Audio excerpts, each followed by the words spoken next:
But the big story is Erdogmus and Gurel as well. He's a very promising player from Turkey. It does seem like the Turkish system is finally starting to pay off, and the investments that they've done in the infrastructure, in the coaching, in bringing a lot of grandmaster coaches. Turkey used to be not a chess country. Like, you would be thinking about Turkey and the top player was, I don't know, Emre Can around 25-50. Nowadays, Well, I mean, there's Mustafa, who was about 2650. Mustafa Yilmaz. Yes, came a little bit after. Yes. And like, if we're I talking, remember as if we're talking players who aren't Turkish originally, but some players moved to Turkey. I mean, Suat Adalik, I think originally he's Bosnian, but he played for Turkey. He was also like a maybe at his peak top 50 player, and also, okay, I'm kind Dragan of blank. Šolak, perhaps.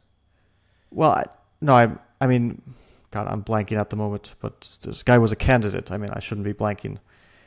He played for Turkey, and he was a candidate. He played in 2007, candidates match against Peter Leko. I remember this match because my coach at the time was Alexander Chernin, and he was. Okay, I'm just gonna look it up. I mean, I played the guy, so. But still, creating a culture, in Turkish chess, I feel I think they're getting there, and I feel it's a huge accomplishment for them. And it just goes to show that the amount of support and the amount of investment that they've done in the last few years has not been in vain. It's something that a lot of federations actually are starting to try to do. Yeah, the Romanian Federation as well. Yeah, And that's true. Romania Romania has the is same type of results as well. But again, Turkey is one of those countries that right now is shining quite bright. Yeah, I mean, Romania is investing a lot. So I found the player I was thinking of is Mihail Gurevich.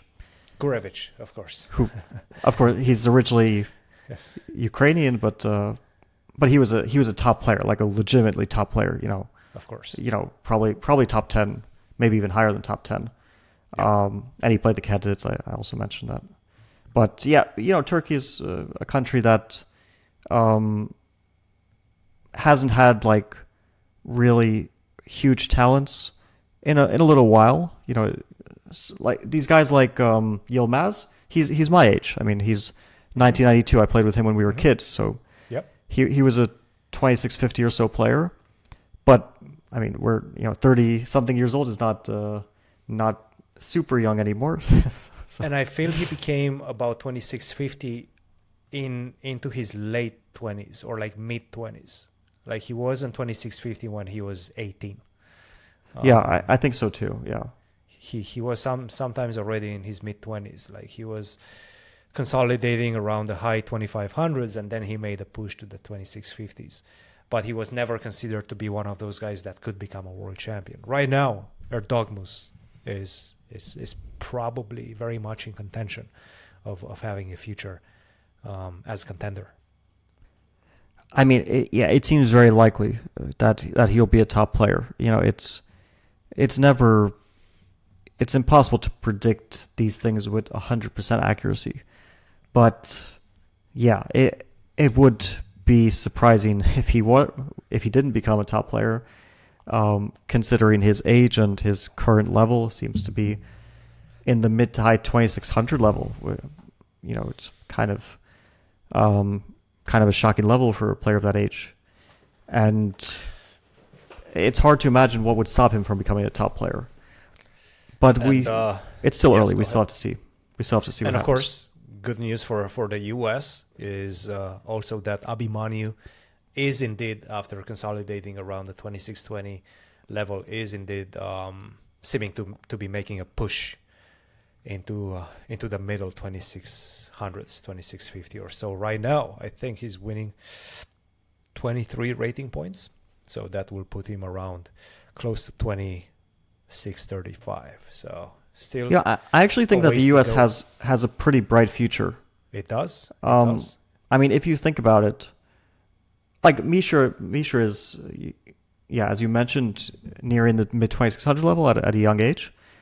Uh, but we also have Woodward, who I don't know his exact rating now, but He's about 2600. He's getting yeah, close to 2600. it's Yeah. probably approaching 2600, or at least in the high 25s. And he's, I think, younger than Mishra. He's probably around 15 years old. He's 15. And we also have, I'm even going to go with Brewington. He's Yeah. been impressing me recently. yeah, Brewington. He won a tournament recently. It was I forget what the name of the tournament was. It was in the United Arab Emirates, and I think it was a very dominant score. Like 7.5 out of 9 or something. But I forget which city in the UAE. But it was one of these like really strong tournaments. Or something Yeah, like that. that was the name of it. Yeah. Yeah, Fujairah. I don't know how to pronounce it. I'm probably mispronouncing it also. But he won with a tremendous performance, like 2750 plus performance, basically. So, and he's also very young. I think he's also around 15 years old, and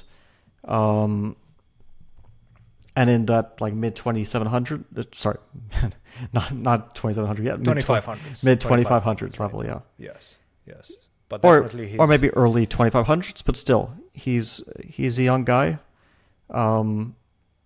He's focused. Yeah, He's focused and determined, and I think that this generally breeds success, right? And he's also one of those guys in the US, seems to be very much the case, and very much the tradition that these very enterprising players, they decide to take a gap year from school. And I think Brewington is one of those guys as well. He quit high school. I don't think he's going to university. I think he's just focusing on chess right now.